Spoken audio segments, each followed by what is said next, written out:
bonjour à tous, j'espère que vous allez bien. Alors aujourd'hui, je vous invite à partager avec moi une méditation que j'ai eue suite à un passage où Jésus pose une question, plus précisément deux questions, à ses disciples. Et j'ai pas mal réfléchi sur cette question et aujourd'hui je vous invite à me suivre dans ma réflexion et à peut-être aussi vous-même voir et méditer sur les questions que Jésus pose à ses disciples. Et donc je vous invite à prendre avec moi et à lire Matthieu 16, 13 à 20. Jésus arriva dans le territoire de Césarée de Philippe. Il demanda à ses disciples, « Qui suis-je d'après les hommes, moi le Fils de l'homme ?» Ils répondirent, « Les uns disent que tu es Jean-Baptiste, les autres, Élie, les autres, Jérémie, ou l'un des prophètes. Et d'après vous, qui suis-je, leur dit-il. Simon-Pierre lui répondit, « Tu es le Messie, le Fils du Dieu vivant. » Jésus reprit la parole et lui dit, « Tu es heureux, Simon, fils de Jonas, car ce n'est pas une pensée humaine qui t'a révélé ça, mais c'est mon Père céleste. » Amen. Alors, j'aimerais juste contextualiser rapidement. Tout d'abord, il faut savoir, je vais essayer de donner une explication sans entrer dans les détails, car c'est pas l'objectif du jour, mais voilà, quand on lit les évangiles, il faut toujours essayer de garder ça aussi à la tête.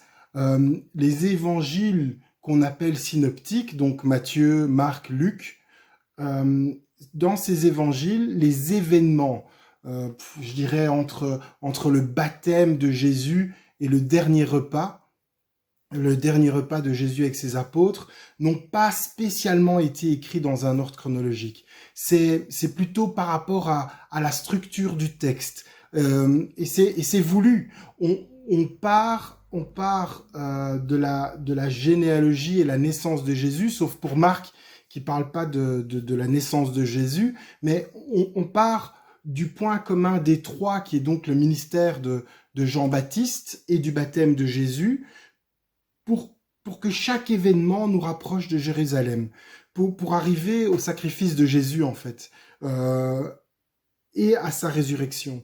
Et si entre les événements et enseignements ne sont pas spécialement relatés de manière chronologique, c'est vraiment pour garder une structure qui part du baptême à la résurrection. Du baptême à la résurrection. On a une montée vers Jérusalem. C'est vraiment choisi par les auteurs de prendre ce point du baptême jusqu'à la résurrection pour faire, au plus on approche de Jérusalem, au plus Jésus se révèle au travers du texte. On a vraiment cette montée vers Jérusalem. Ce que Jean n'a pas fait, lui, dans son évangile. Jean, lui, voilà, on peut déjà lire au chapitre 2, que Jésus est dans le temple à Jérusalem. Donc, contrairement aux trois autres évangiles, il ne fait pas cette montée vers Jérusalem. C'est Jésus parcourt le pays et voilà. Mais lorsqu'on lit l'évangile de Matthieu, on n'est pas spécialement dans une démarche de relater des faits de manière chronologique, mais on est dans une perspective de la vie de Jésus qui est de montrer aux Juifs, parce que Matthieu, c'est d'abord pour les Juifs qu'il écrit cet évangile. Il écrit cet évangile pour montrer que Jésus est le Messie annoncé. Et ça n'a pas l'air d'être évident, c'est évident pour nous, mais ça n'a pas l'air d'être évident pour tous les contemporains de Jésus. Car, et on le voit bien ici quand Jésus pose la question « Qui suis-je d'après les hommes, moi le Fils de l'homme ?» La réponse que donnent les disciples, c'est que Jésus est reconnu comme un prophète ou un messager de Dieu. Et c'est assez normal que les gens pensent ça à son propos. Car si on regarde l'Ancien Testament, c'est courant C'est courant. Dieu fait appel à plusieurs reprises et à différents prophètes qui sillonnent le pays, qui font des miracles. Par l'intervention de Dieu, font des miracles. Euh, Ils sont là parce que il faut souvent rétablir une vérité. Ils sont là pour aussi parce que Dieu a décidé de bénir son peuple. Ils avaient des disciples qui les suivaient et donc c'est commun. C'est courant qu'il y ait des maîtres, des envoyés de Dieu qui sillonnent le pays. Euh, voilà donc. Souvent, c'était fait parce que le peuple de Dieu s'était égaré, soit parce qu'il y avait un besoin militaire, soit parce qu'il y avait un besoin religieux, soit un besoin royal. Donc voilà, c'était quelque chose, on peut le lire dans l'Ancien Testament. Bon, il y a 400 ans plus ou moins qui séparent le Nouveau et l'Ancien Testament, mais on peut voir que Dieu envoie des, des, des serviteurs pour faire ce genre de choses. Donc, ici, le contexte au temps de Jésus fait qu'on se retrouve dans une situation similaire à ça. Le pays vit sous occupation romaine, la prêtrise est corrompue et le roi, il n'est pas juif. Et au milieu de tout ça, il y a un ministère qui commence à être de plus en plus connu dans la région, voilà, Jésus, avec ses disciples, parcourt le pays, fait des miracles et enseigne comme personne. Donc voilà, c'est un peu logique, toutes ces choses sont un peu logiques pour les contemporains de Jésus, de penser que Jésus est un envoyé de Dieu, mais que c'est un serviteur, comme un prophète qui est envoyé. Voilà, ça peut paraître normal pour eux. Et ce que je relève aussi dans la question que Jésus pose, et ça peut paraître anodin, mais lorsque Jésus il pose cette question et qu'il dit « moi, le Fils de l'homme », c'est vraiment très, très, très lourd de sens. Dans les 4 évangiles, on peut lire qu'à 78 reprises, Jésus se nomme lui-même Fils de l'homme. Tout au long de son ministère, Jésus affirme sa divinité, mais aussi, et là on peut le lire ici, son humanité. Par l'expression Fils de l'homme, Jésus rappelle qu'il est 100% Dieu, 100% homme. Mais il rappelle aussi les Saintes Écritures. Et il fait référence aussi à Daniel 7, 13, 14. Lorsque Daniel a eu une vision de quelqu'un qui ressemblait à un fils de l'homme et à qui on a donné la domination éternelle, la gloire et le règne sur un royaume qui ne sera jamais détruit. Et tous les peuples, les nations et les hommes de toute langue pour le servir. Par cette appellation, Fils de l'homme, Jésus se définit comme le représentant type. Il y a eu le premier Adam, et puis maintenant il y a Jésus. Il emploie ce titre par rapport à sa mission. Il vient chercher les hommes pour le sauver. En s'appelant le Fils de l'homme, il se positionne, il se place déjà.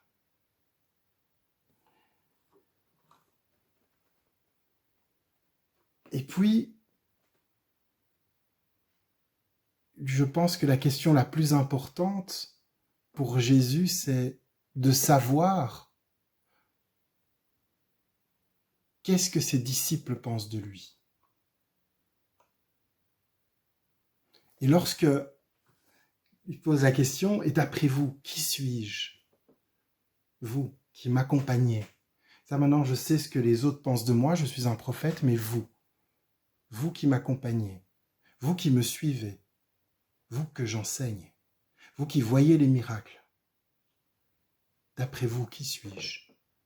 Et quand je lis la réponse que Pierre répond à Jésus, J'ai toujours imaginé cette scène comme si Pierre voyait un enfant, comme à l'école un enfant, qui connaît la réponse et qui est tellement excité de pouvoir répondre parce qu'il n'a pas envie que quelqu'un d'autre réponde avant lui, et qui crie presque...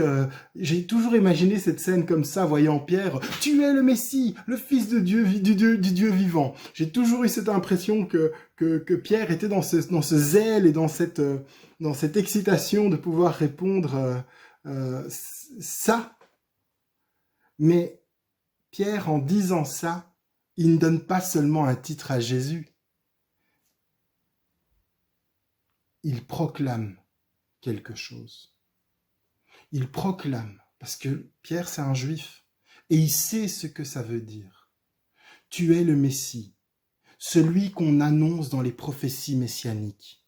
Tu es le Oint, le Saint, le Fils du Dieu vivant, qui rétablit la royauté, la prêtrise et le royaume de Dieu, celui par qui arrive le salut des hommes, le pardon de nos péchés et notre réconciliation avec Dieu.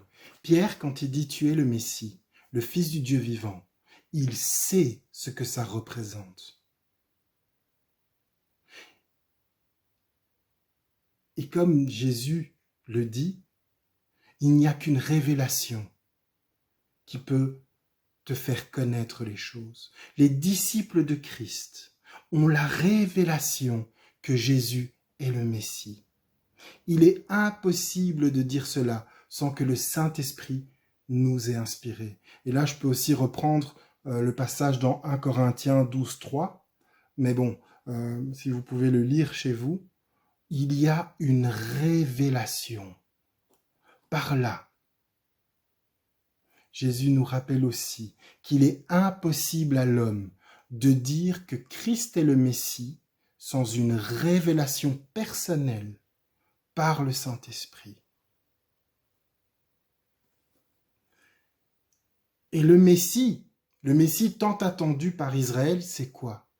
Le Messie, c'est le libérateur que Israël attend, parce qu'ils attendent. Mais encore bien plus à cette époque.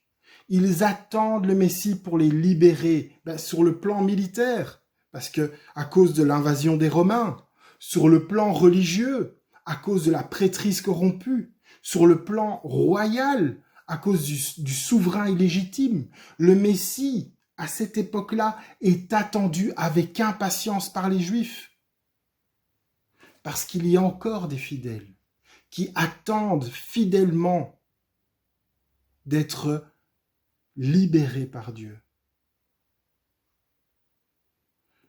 Qu'il les libère sur ces 3 plans et qu'il amène la restauration.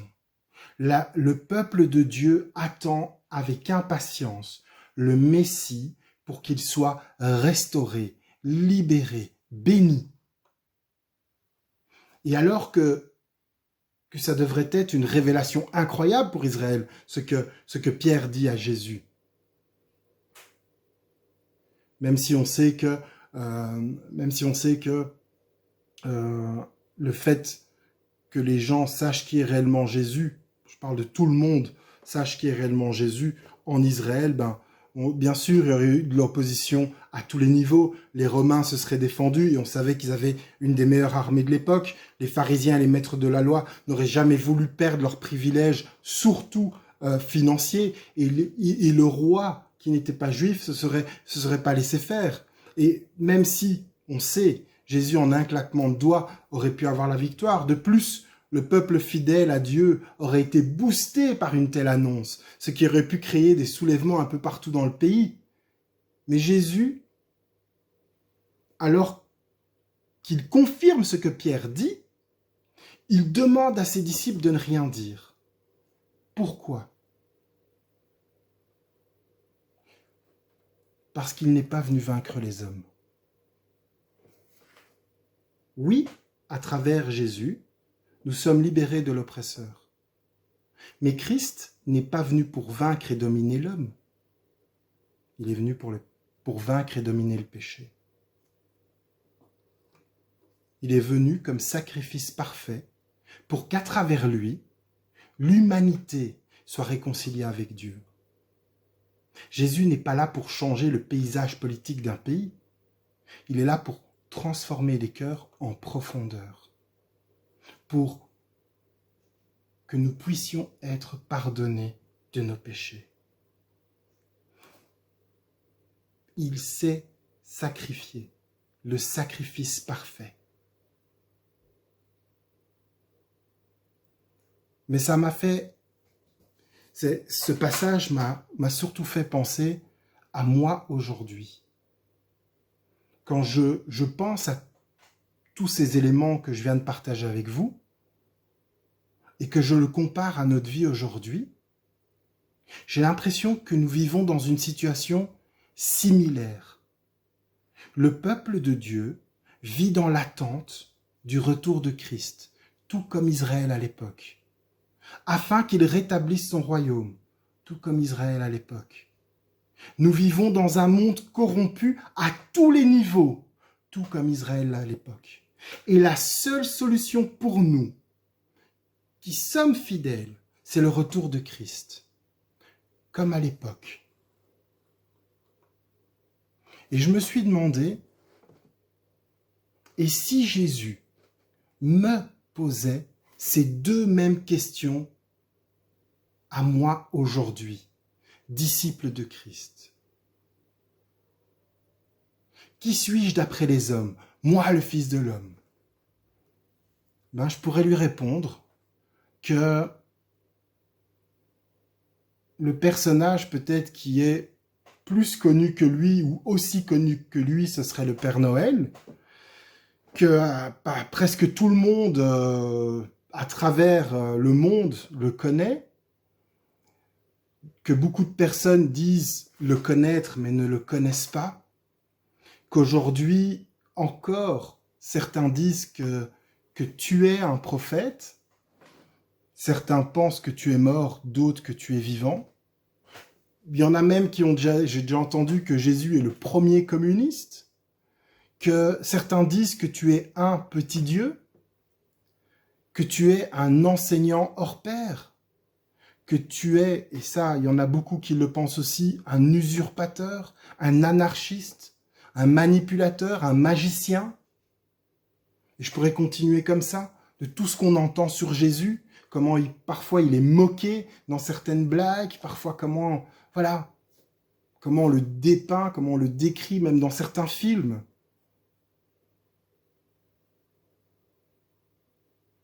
Et puis, s'il devait me poser la deuxième question, et d'après vous, qui je suis? Pour les chrétiens, ce serait trop facile que je termine cette méditation par cette question, à laquelle on pourrait donner une réponse bateau, toute faite qu'on a entendue à l'église, on a entendu, réentendu, et la façon dont on parle, etc., etc. Non, il faut vraiment que ça vienne du cœur. Une réponse qui vient du cœur. Et pour conclure cette méditation, j'aimerais plutôt vous laisser avec une question. Si vous pensez que Jésus est vivant, est-il une réalité dans votre vie, vous, qui pensez être son disciple?